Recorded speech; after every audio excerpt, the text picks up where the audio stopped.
સમજાતું જ નથી. અરે ગુજરાતીમાં તો કાંઈ ન હોય. ગુજરાતીમાં તો આપણે કાવ્ય અને પાઠના પ્રશ્ન પાકા કરવાના હોય અને આપણે વ્યાકરણ હોય. વ્યાકરણ તો આપણે જે પહેલેથી જ ભણી છે ને એ જ બધું હોય. સમાનાર્થી શબ્દ, વિરુદ્ધાર્થી શબ્દ, શબ્દ સમૂહ, રૂઢિપ્રયોગ એ જ બધું હોય. અને ગુજરાતીમાં આપણે છે ને ગદ્યાર્થ ગ્રહણ અને પદ્યાર્થ ગ્રહણ આવે. એમાંથી આપણે એમાં જ પ્રશ્નો હોય, એમાં જવાબ હોય. આપણે એમાંથી જ લખવાનું હોય એટલે એ તો આપણને સહેલું જ પડે. અને આપણે નિબંધમાં તો આપણે મૌલિકતાથી લખવાનું હોય અને આપણા વિચારો લખવાના હોય. એવી રીતે ગુજરાતીમાં ઈ જ લખવાનું હોય. એમાં વધારે કંઈ પાકું કરવાનું ન હોય. હવે ગુજરાતીમાં તો સમજાણું પણ ઇંગ્લિશમાં તો મને કાંઈ આવડતું નથી. ગ્રામર તો જરાય નહીં. અરે ઇંગ્લિશ તો સાવ સહેલું છે.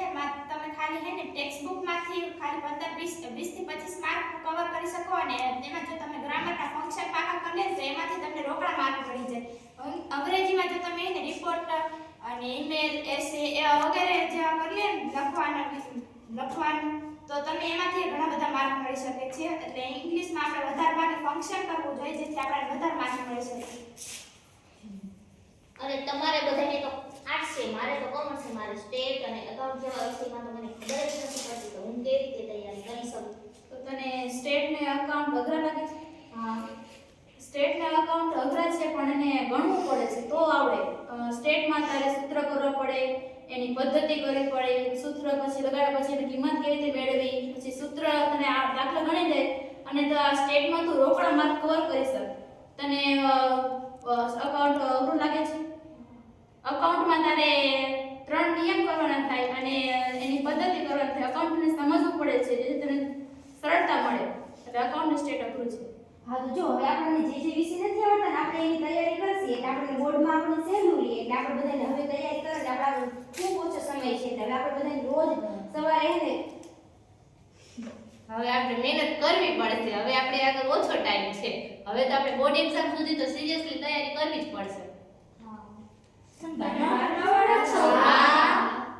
અમે 10મા વાળાની અમને હે ને બોર્ડની પેપર પહેલી વાર દે છે ને જરીક બીક લાગે છે. અમને થોડું કહીશો?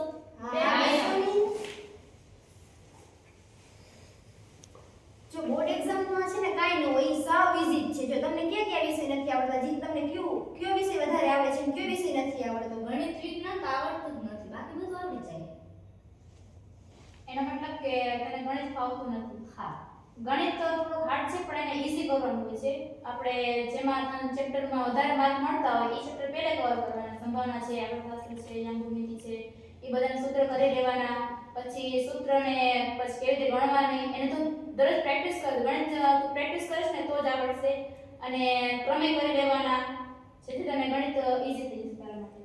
ગણિત તો સમજાઈ ગયું પણ હવે વિજ્ઞાનમાં શું કરવું? વિજ્ઞાનમાં પણ કાંઈ ન હોય. જો વિજ્ઞાનના 3 ભાગ છે: ભૌતિક વિજ્ઞાન, રાસાયણિક વિજ્ઞાન અને જીવ વિજ્ઞાન. જો જીવ આપણે વધારે પ્રમાણમાં માર્ક જોતા હોય તો જીવ વિજ્ઞાનની મહેનત કરવાની. કેમ કે જીવ વિજ્ઞાનમાં આકૃતિ અને માનવને લગતું, પર્યાવરણને લગતું હોય. તો જો આપણે આકૃતિ દોરી છે એમાં પાચન તંત્ર, શ્વસન તંત્ર, મગજ એવી બધી આકૃતિ હોય. એવી આકૃતિ આપણે દોરતા શીખી જાય તો આપણે વિભાગ ડી ને વિભાગ ઈ માં 5 માર્કની આકૃતિ પૂછે.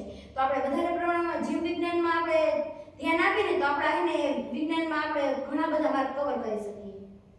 હવે આ ગણિત ને વિજ્ઞાન તો સમજાઈ ગયું પણ સમાજમાં શું કરવું? એમાં તો કેટલી બધી સાલ આપણે યાદ રાખવાની અને કેટલા બધા મોટા મોટા પ્રશ્ન હોય તો એને કેવી રીતે આપણે યાદ રાખવાના? હું 10મામાં હતી ને ત્યારે મારે એવું જ થતું. સમાજનું મને યાદ ન રહેતું કેમ કે એમાં મોટા મોટા પ્રશ્ન આવે ને એટલે એ ભૂલાઈ જતા. ટીચર જ્યારે ભણાવે ત્યારે યાદ રહેતું પણ પછી ભૂલાઈ જતું. એટલે પછી મેં સમાજમાં મારે ઓછા માર્ક આવતા. પછી મેં સમાજમાં થોડુંક વધારે ધ્યાન દીધું અને સવારે વહેલું ઉઠીને સમાજનું વાંચું, રોજ વાંચતી એટલે મને આવડી જતું. અને એમાં છે ને MCQ ને ખરા ખોટા, ખાલી જગ્યા એવું જે 1 માર્કનું આવે ને એ બધું રોજ રિવિઝન કરવાનું એટલે એ આવડી જાય. બસ એટલું જ હોય. તો હવે આપણે બધાને રોજ સવારે વહેલું ઉઠીને તૈયારી કરવી પડશે. હવે તો આપણે રોજ વહેલું ઉઠીને વાંચવું જ પડે. સવારમાં વહેલું ઉઠવું ગમતું જ નથી. પણ એમ ચાલે જ ને. હવે આપણે બધાને રોજ મહેનત કરવી જ પડશે. એટલે હવે આપણી પાસે વાંચવું સિવાયનો બીજો કોઈ વિકલ્પ છે જ નહીં. હવે આપણે બોર્ડ એક્ઝામ સુધી સિરિયસલી પ્રિપેરેશન કરવી જ પડશે. તો હવે આજથી આપણે બધા નક્કી કરી કે રોજ વહેલા ઉઠશું અને રોજ વાંચશું. હા.